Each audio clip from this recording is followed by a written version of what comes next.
언젠가 여의도에서 비상할 날을 꿈꾸는 청년 정치인들과 함께 정치 현안 짚어보겠습니다. 여의도 이사당 1번 출구. 자, 오늘도 신은규 변호사, 황희두 노무현재단 이사 두 분 함께합니다. 안녕하십니까? 네, 안녕하세요. 안녕하세요. 자, 저희 여러 가지 명태균 얘기도 하는데 오늘은 조금 다른 김건희 여사 공천 의혹 얘기 좀 해보겠습니다. 자, 강원지사 지방선거 얘기인데요. 2022년 6월에 지방선거 할 때 김건희 여사한테 충성 맹세하고 경선의 기회를 얻었다라고 이 논란이 좀 있었는데 강원도 그 김진태 지사가 입장을 밝혔습니다. 이거 시간이 좀 많이 지났는데 단식을 해서 기회를 얻었다.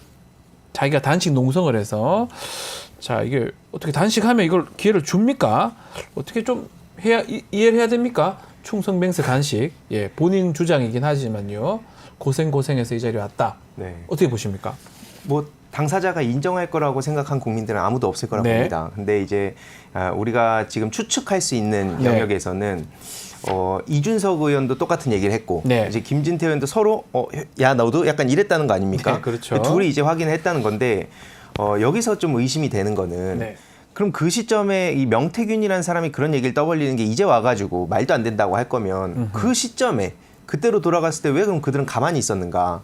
이 문제 제기를 안 할 수가 없는 거고요. 네. 오히려 우리가 합리적으로 생각해 볼 수 있는 건 그 청문회 때 그 얘기가 더 신빙성 있지 않습니까? 70년 역사상 최악의 정치 검사다. 예. 그 얘기를 이제 윤석열 대통령 여태까지 보여주는 모습을 보면 절대 그냥 안 넘어간다. 그러니까 이제 이런 식으로 막 안 됐었는데 김건희라는 루트 또 윤석열이 어찌할 수 없는 그 언터처블 거길 통했기 때문에 이렇게 됐다라고 보는 게 지금 다수의 국민들 입장에서도 합리적으로 보이겠다. 네. 그 생각입니다. 자, 단식이냐 충성맹세냐? 뭡니까? 저 김진태 지사의 해명은 네. 사실은 묻는 말에 대한 대답은 아닙니다. 왜냐하면 사실 단식을 한 것도 맞고요. 네. 단식 이외에 충성맹세라고 하는 그 명태균 씨의 증언, 그 증언이 이준석 대표에게 와서 그게 이제 지금 기사화된 거거든요. 네. 그렇기 때문에 묻는 말에 대한 대답은 아닌 것 같고 사실 그 내용을 보면 상당히 좀 충격적이기도 하지만은 네. 굉장히 좀 구체적으로 되어 있잖아요. 그러니까요. 내용 자체가. 저게 구체적인데. 그리고 이제 그 말을 옮겼다라는 사람도 명태균, 이준석을 통해서 이제 기자에게 넘어온 거기 때문에 신빙성도 상당히 좀 있어 보인다라는 네. 생각이 드는데 무엇보다도 김진태 지사는 현직 강원도지사거든요. 그러니까 사실상 공천 개입이 있었다고 하더라도 네. 이게 실패한 공천, 김영선 공천이나 김대남 공천 같이 실패한 공천이면은 당사자들이 나와서 증언을 하면서 입증이 될 수 있는데 네. 이 사안은 이제 성공한 공천이기 때문에 결국은 강원지사까지 되잖아요, 나중에. 그래서 이거는 내부자들의 증언이 나오기는 매우 어려워 보인다. 그래서 네. 결과적으로 이 공천 개입의 사건은 언론의 취재와 저는 강제 수사가 좀 있어야 그 진상이 다 규명될 수 있지 않을까라는 생각이 그렇죠. 듭니다. 결국은 김건희 여사가 뒤에 이제 개입이 돼 있다라는 게 지금 핵심인데 좀 지켜보기를 하고요. 자, 또 다른 또 공천 개입. 김영선 전 국민의힘 의원 2022년 재보궐선거 경남 창원 의창입니다. 이게 공천 결과 발표나는 게 5월 10일 날인데 5월 9일쯤에 이 내용을 알았다라는 겁니다. 이 경향신문에서 지금 보도가 된 상황도 있고요. 자, 6월 1일 보궐선거 이제 이 보궐선거 나오고 있습니다. 축하 그런 소리 하지 마라. 모른다고 해라. 명사장 얘기 안 하는 게 입 뻥끗하지 말고 걱정 덜 하니까 뒤집히는 수도 있다. 이런 얘기도 하고요. 이게 김영선 전 의원 지금 녹취 내용인데 자, 이게 지금 5월 10일 날 발표됐는데 전날 5월 9일 날 지금 통화 내용이 있다라는 겁니다. 요거는 저희 뉴스토마토가 단독 보도한 내용이 하고 연결이 돼 있는데 그 녹취 내용 한번 듣고 다시 말씀 이어가겠습니다. 여보세요? 인테리어 해야 됩니다, 빨리. 이렇게 되면. 예. 지금 빨리 뛰어가야 되거든. 예. 그래요. 고생했어요. 예. 그건 무슨 뜻인지 알겠죠? 예. 예, 아침에다 버리시겠다. 그러니까 고생했어요. 예, 고생할 정도가 아니에요.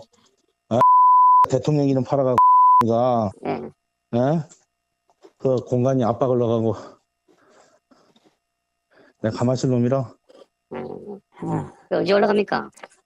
그래서 이따가 얘기하고, 직접 해봐가지고. 예. 잠깐. 여보세요? 끝났어. 알겠어요? 네. 대통령 뜻이라고 해갖고, 네네네. 내가 대통령 전화한 거 아나? 내가 가만히 있을 놈이 아니잖아. 사모하고 네네. 대통령 네. 전화해갖고 네. 대통령 나는 김영선 했는데 나한테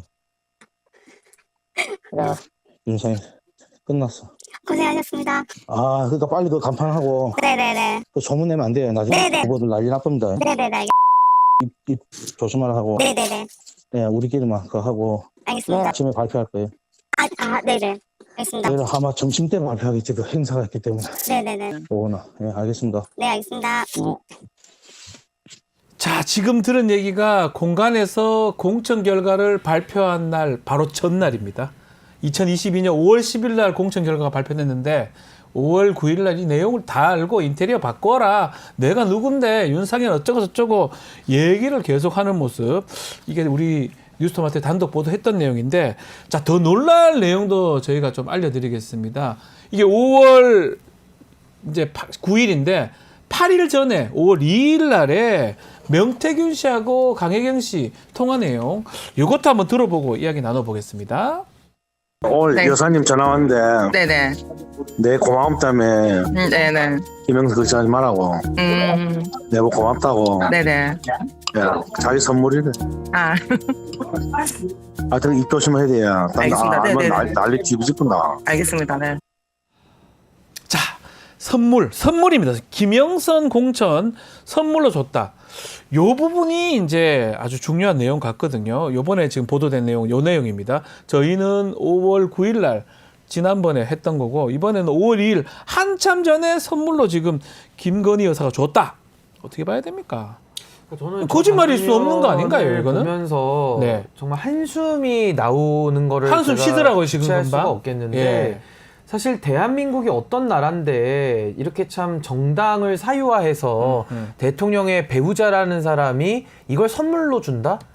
그러면서 디올백 같은 것도 선물로 받았다 이런 식의 주장을 하거든요. 네. 그러니까 뇌물을 받아도 처리되지 않고 공천에 개입해서 공당의 공천을 자기 건인 마냥 나눠주고 또 비선에게 어떠한 불법적인 도움을 받고 이건 나라가 아니죠. 나라가 그러니까 아니다. 저는 지금 저 녹취를 들어보면서 저 녹취록이 위조됐습니까?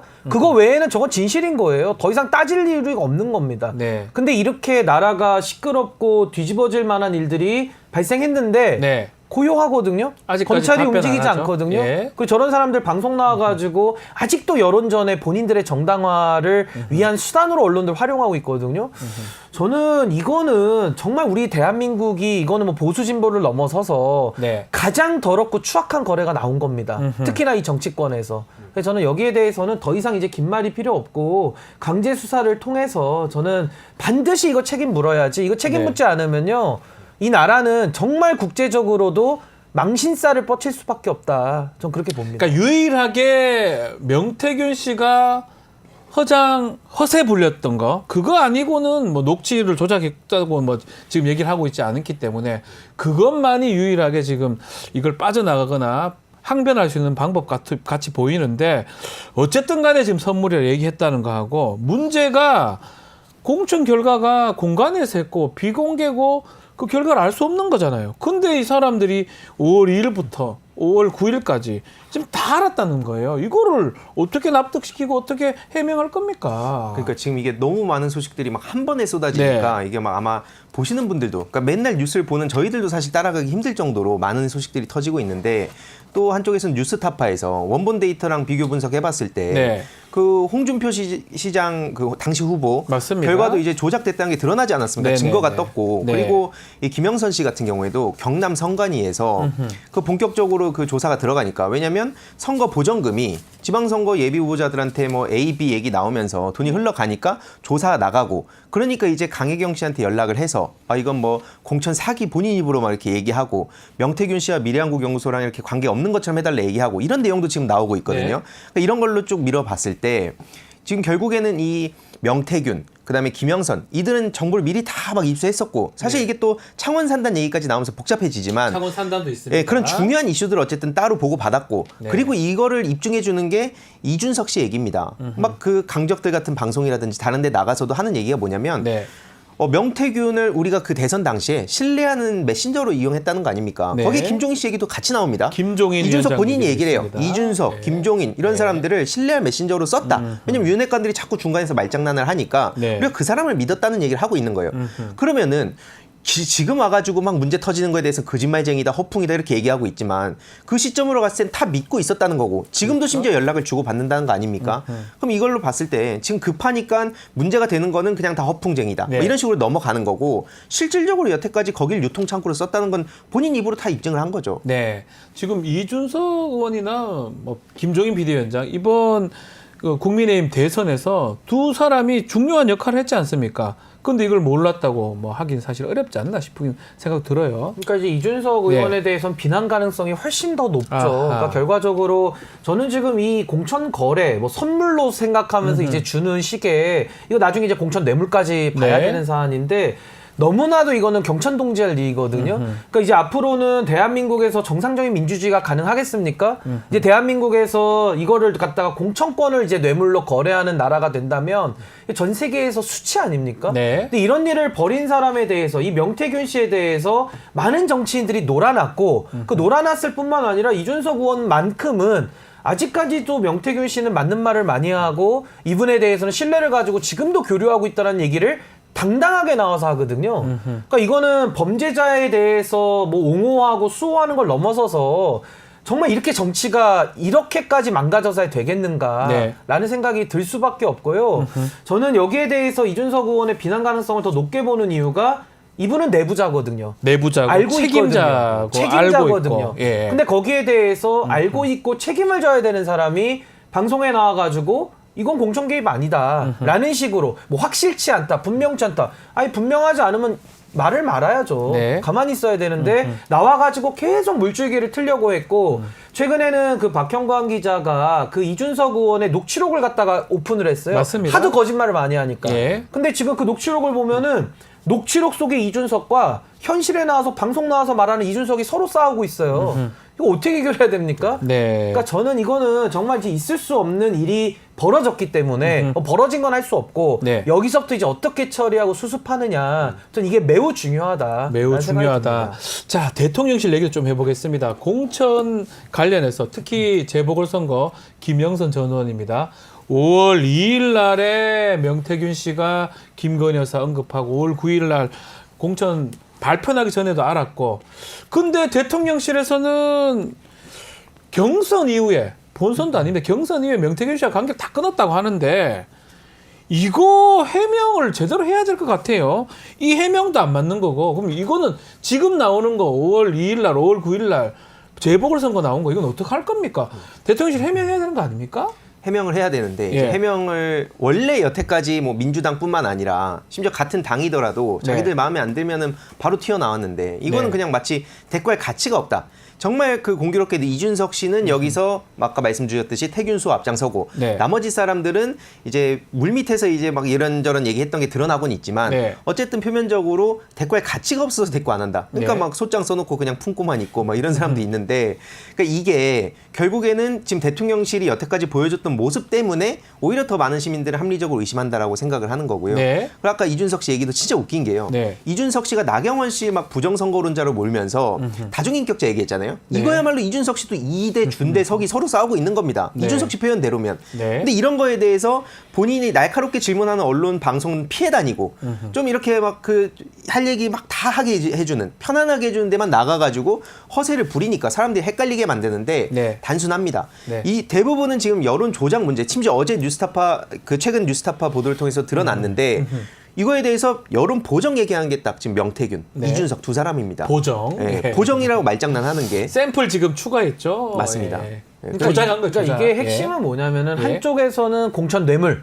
공천 거래, 그리고 한쪽에서는 여론 조작. 둘 다 범죄거든요. 예, 범죄죠. 중대 범죄입니다. 예. 근데 관련자들이 이 공천 뇌물과 이 여론 조작에 대해서 이제는 해명 안 할 수가 없잖아요. 근데 아직까지도 입을 닫고 있는 대통령실 그리고 그동안에 허위사실이라고 얼마나 많은 사람들 고소고발했습니까? 네. 근데 고소고발을 못해요. 그럼 사실로 저는 봐야 될 것 같고 또 많은 정치인들 이준석 의원을 비롯해가지고 관련자들이 이제 막 말은 많이 하고 말의 향연과 말의 성찬은 많은데 들을 내용이 없고 아. 또 해명에 대해서 의구심을 물으면 의구심에 대한 해소를 답을 해야 되는데 답을 할 의도가 없어요. 네. 계속 하나만 얘기하면서 본인이 끌고 가고 싶은 본질이 아닌 비본질로 이 국면을 어떻게든 돌려가지고 모면하겠다라는 의도만 보여지고 있기 때문에 저는 이 사실에 대해서 언론도 앞으로 더 열심히 취재해야 될 거고요. 네. 저 뉴스토마토 같은 언론들을 더 많이 국민들이 지지해줘야 된다. 그러면서 결과적으로 이건 수사를 통해서 밝혀야 되기 때문에 앞으로는 이 수사하지 않고 있는 검찰 그리고 특검을 앞으로 통과시켜야 될 국회 여기에 대한 저는 여론전과 압박이 전 필요하다 이런 생각이 듭니다.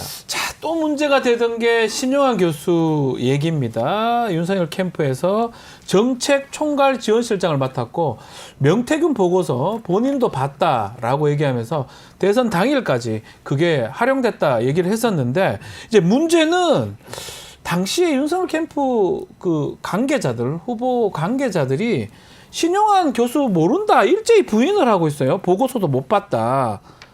보고서 봤다 못 봤다. 엄마야 이게 진실 공방으로 가면 되는 겁니까?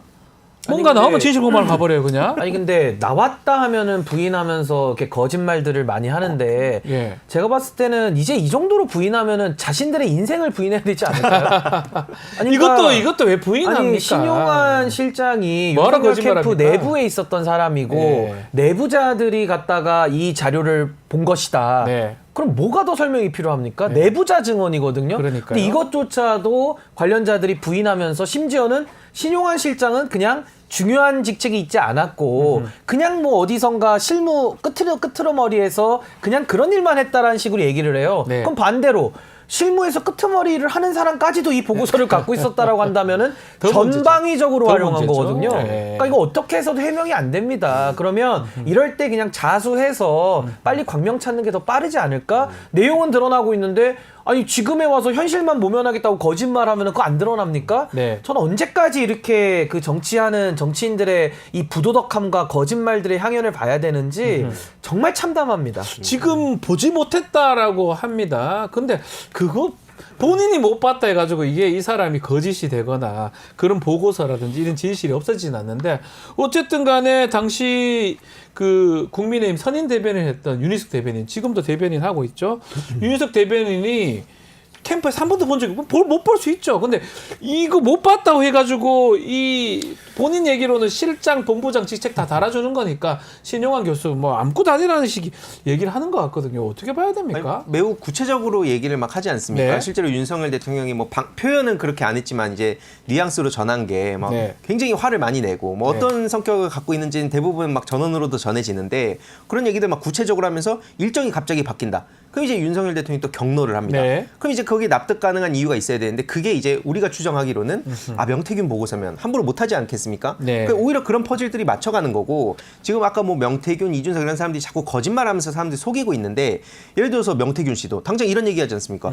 나는 대선 기간에 비행기를 탄 적이 없다. 네. 근데 그게 어떻게 하면 갑자기 반박하는 막 1월, 2월, 3월 비행기 탔던 그 표 내용 나왔고요. 네. 이준석 씨도 항공기표. 예. 본인 SNS에다가 노영희 변호사 공격하면서 그 얘기를 합니다. 나 그 당대표 기간에 네. 여연의 여연 그 의뢰가 빼고는? 없다. 근데 그것도 그 명태균 씨 얘기로 나왔습니다. 네. 그 RDD 경기도지사 선거 얘기하고. 네. 그러니까 이게 자기 이 사람들끼리 지금 거짓말을 하고 있구나. 거짓말이 심지어 드러났습니다. 네. 그럼에도 불구하고 뭐가 그렇게 당당한 건지도 모르겠습니다. 그냥 이렇게 거짓말해도 상관없는 건가요? 국민들이 뭐 아무것도 아닌 게 보이나? 그러니까 국민 알기를 정말 개돼지로 보는 거 아닌가라는 생각이 들고요. 아니 거짓말은 아니, 좀 있으면 다 진실이 밝혀진단 말이에요. 제가 이렇게 말씀드릴게요. 저는 미국을 안 가봤거든요. 예. 제가 미국 없다고 하고 다니면 됩니까? 미국 안 가봤어요. 네. 미국이 없다라고 얘기하면 되냐는 말씀입니다. 안 되죠. 그럼 저는 윤희석 대변인도 예. 본인이 신용환 씨를 캠프에서 본 적이 없다? 예. 그렇다고 이 사실이 없어지는 게 아니에요. 이 얘기를 왜 하나요? 아니 녹취록을 안 듣습니까? 네. 윤희석 대변인은 귀가 없습니까? 눈이 없습니까? 뭐가 없습니까?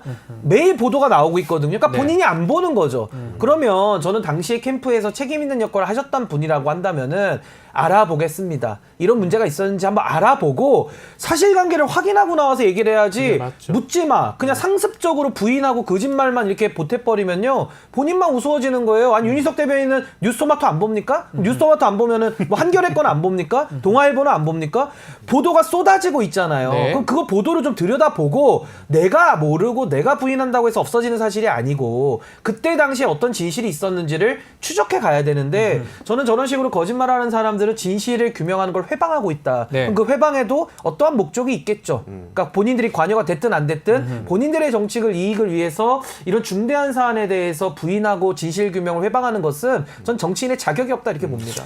이렇게 네. 합리적으로 생각을 다들 하고 있는데 네. 이제 그럴까봐 예. 미리 이제 그 진실의 방으로 한동훈을 불러서 네. 팔딱 해갖고 옆에 정진석 씨 앉고 예. 거기로 불려갈까봐 겁먹은 거라고밖에 안 보입니다. 아, 그렇게 보인다. 네. 지금 국회 국감 운영이 아직 남아 있습니다. 운영위에 신용한 전 교수 나온다고 하는데 글쎄요, 나와서 얘기하면 또 무슨 답변을 할 거고 또 어떻게 변명을 하겠습니까?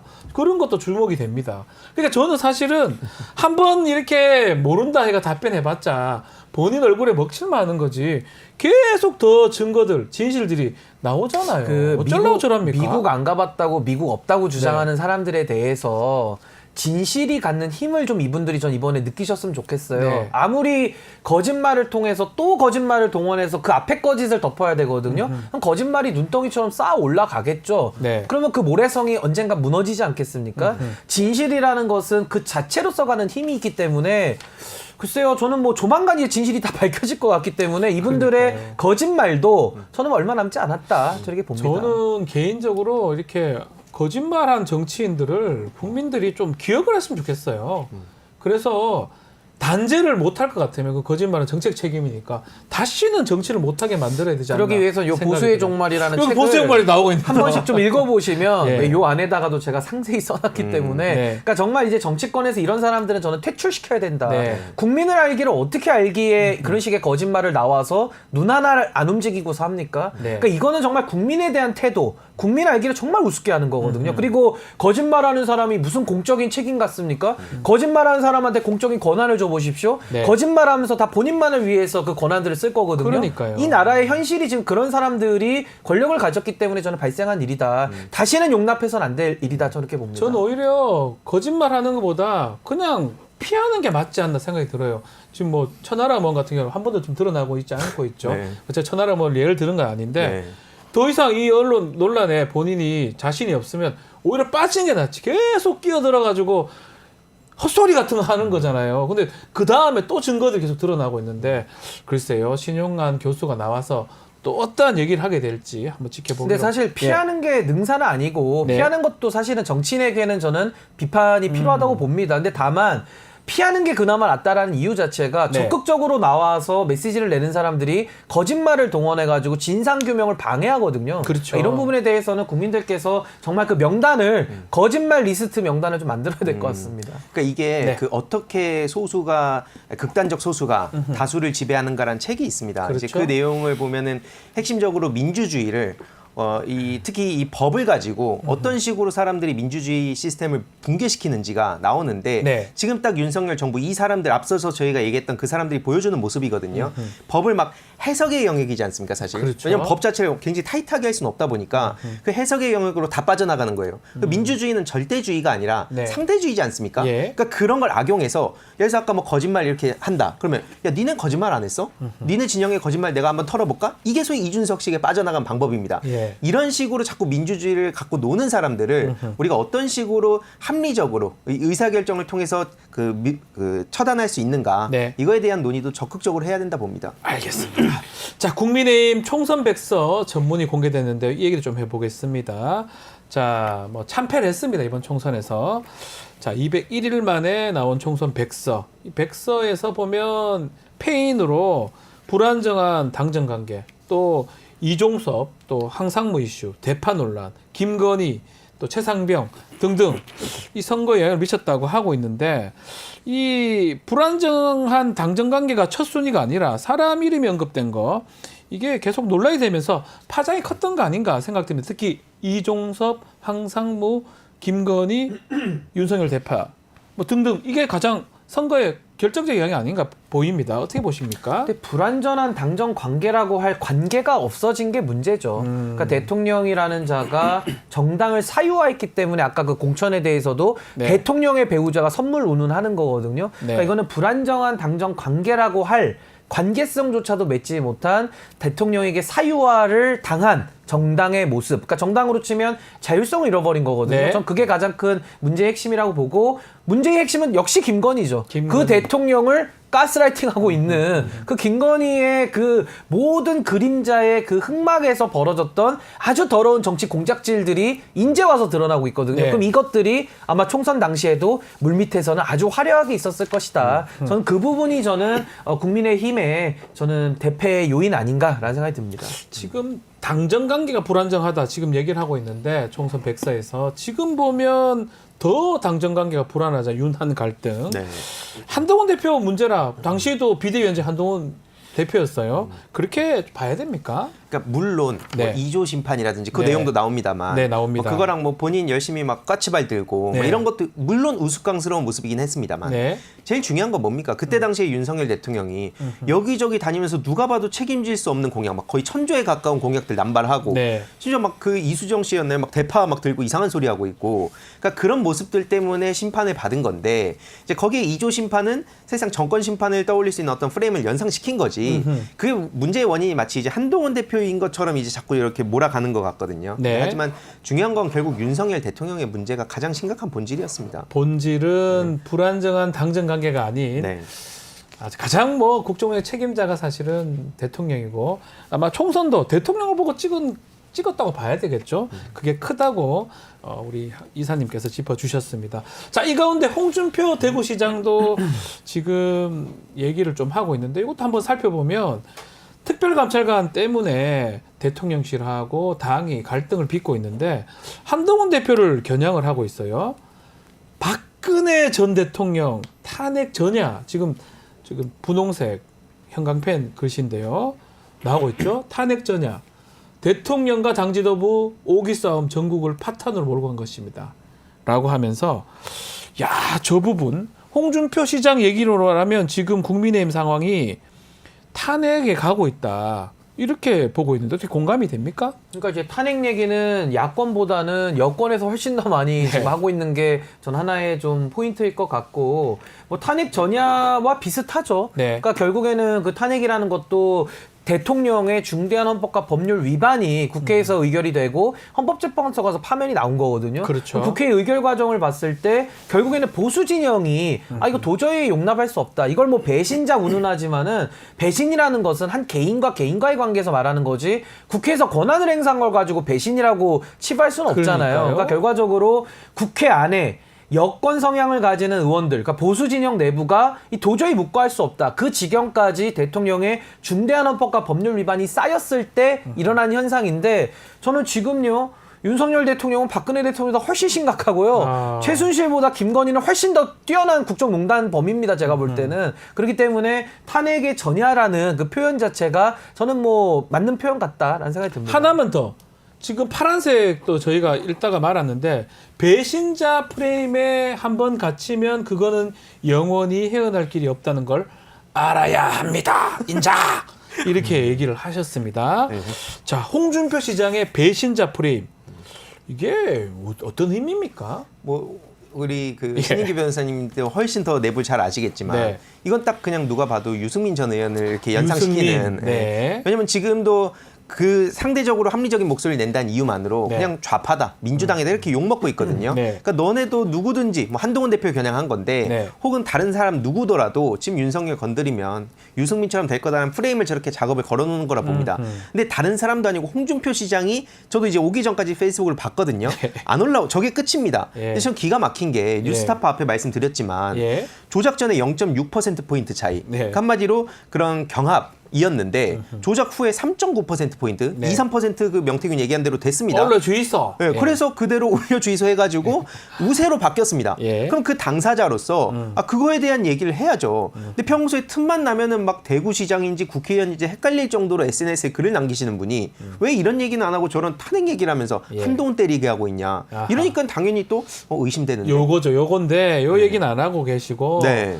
한동훈 대표를 아마 겨냥한 발언으로 보이는데 홍준표 시장 이런 행보 어떻게 당을 위한 조언입니까? 아니면 무슨 의도입니까? 간섭입니까? 이거는? 그러니까 저는 홍준표 시장은 가장 대표적인 간신배라고 생각해요. 왜 그랬어요? 오늘 세게 아니 말씀하시네. 왜냐하면 저는 이 배신자라는 네. 말을 들을 때마다 피가 거꾸로 솟거든요. 네. 그러니까 배신자라는 기준이 뭡니까? 그러니까 뭐에 대한 배신이에요? 이걸 물어봐야 돼요. 윤석열을 기준으로 봤을 때는 지금 뭐 대통령과 생각이 다르니까 다 배신자다. 과거에 박근혜 대통령을 기준으로 하니까 다 배신자다 이러고 있거든요. 네. 그럼 전 반대로 물어볼게요. 국민 대다수를 기준으로는 홍준표 시장은 배신자입니까 아닙니까? 국민 대다수가 윤석열 대통령 잘못됐다고 하고 박근혜 대통령 잘못됐다 해서 탄핵을 했거든요. 네. 그럼 국민을 기준으로는 누가 배신자입니까? 국민을 배신한 사람은 누굽니까? 박근혜 대통령 국민을 배신했고 윤석열 대통령 국민이 위임한 권한을 배신하고 있거든요. 네. 배신자의 편은 누굽니까?